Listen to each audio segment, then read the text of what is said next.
This video will demonstrate the steps for making your boxer shorts. And the first thing, after you have taken your measurements and determined which size you need to make, for which you need both the back of the pattern as well as the front of the pattern, and you'll see that these both say cut 2. So the most straightforward way to do this is to fold the fabric so that we're cutting out 2 pieces at once. There are a couple of things you'll need to consider when you are preparing to cut out your pieces. One is whether your fabric has a right side and a wrong side, or if, like this fabric, you can't really determine the right side and the wrong side because they're the same. And then also, if your fabric has what we call a one-way design, and you can see when you look at this one, the battleships and the planes and the sailors are all facing one way. So if this fabric is not this direction, the images would be upside down. So if you were making your shorts out of something with a one-way design, we'll need to treat this fabric a little differently to make sure that your shorts consistently have the images all right side up and you don't have one part or more of your shorts where everything's facing upside down. We want to make sure that we're only using as much fabric as we need so that we don't cut something and waste it. To do that, I'm going to lay my fabric out and I'm going to put one piece of the pattern to see how much I need. So I know that I can cut here and separate the fabric and still have enough for my pieces. Now, when I get ready to lay out my pattern to cut it, I'm going to lay my fabric out right side up. Then I'm going to lay the rest of the fabric also right side up as far as the design, but you can see that I have the fabric so that the right sides are touching each other. I only had to separate this fabric and do this way because it was a one-way design. If this fabric had a right side and a wrong side, but not a one-way design, I could have simply folded my fabric so the right sides were touching, and that would have been good enough. I only had to cut it and do it this way because of the one-way design. This isn't actually the fabric I'm going to be using for these shorts. So for this fabric, I've simply folded it, and that will be enough. I'm going to lay my pattern pieces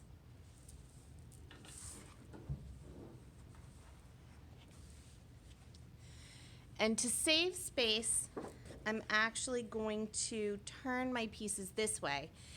If I was using that other fabric with the one-way design, I would not be able to do this, but I can do this because this fabric does not have a one-way design. Now that my pattern pieces are laid out on my fabric, I can trace them.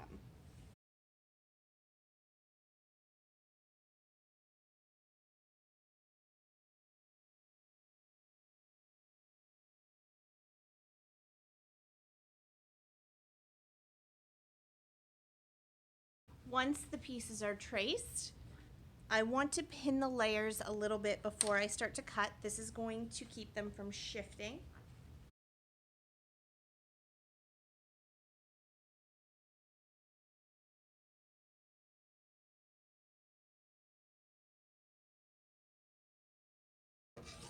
And now we cut.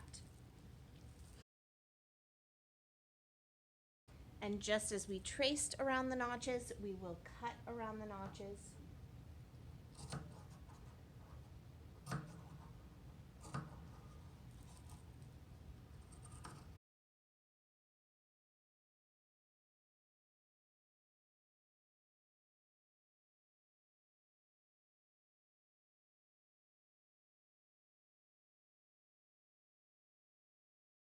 You notice that we kept all this flat and did this all on a flat surface. Don't try to pick these up and cut them the way you would a piece of construction paper. The first thing that we need to do before we start making the shorts, we don't want to lose track of which piece is which. In a bigger pattern with more pieces, they would be numbered, and so you would want to mark each one with its correct number before you moved on to the next piece. All we have are fronts and backs. So you can see this is the piece that matches the back. So on these pieces, somewhere I want to mark B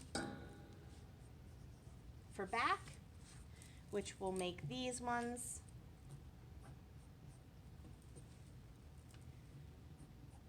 F for front, and that will help us every time our directions tell us to do something and refer to the front pieces or the back pieces.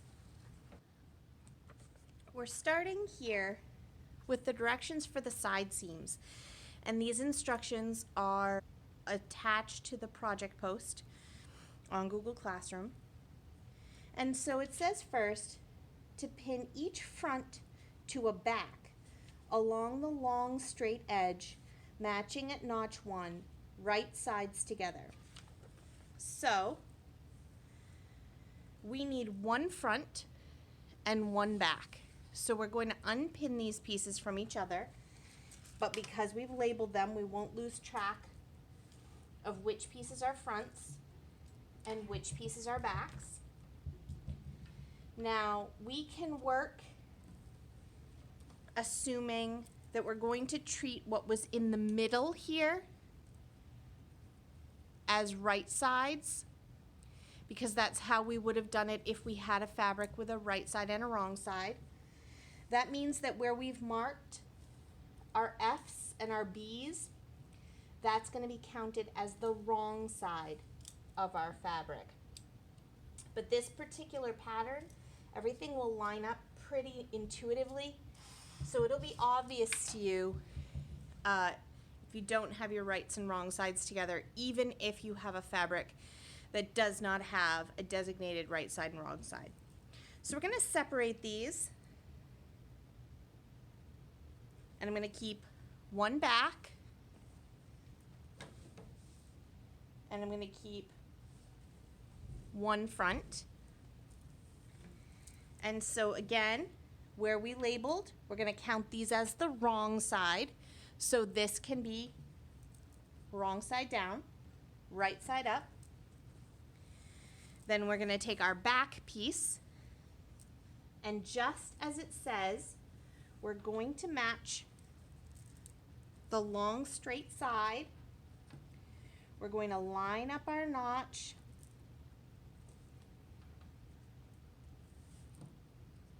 Now when you do this, you'll see that this other side here, this doesn't line up. It's not supposed to, okay?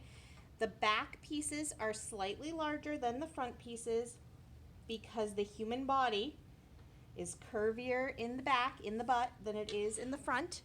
So that's intentional. We're only concerned with this side lining up at this point, nothing else. So we're going to put a few pins here to hold this together. This is going to be sewn, so remember we want our pins perpendicular to our seam. And we're matching the edges of the fabric. We lined up our notches. And our pins are perpendicular. we can do the same thing with our other front and back.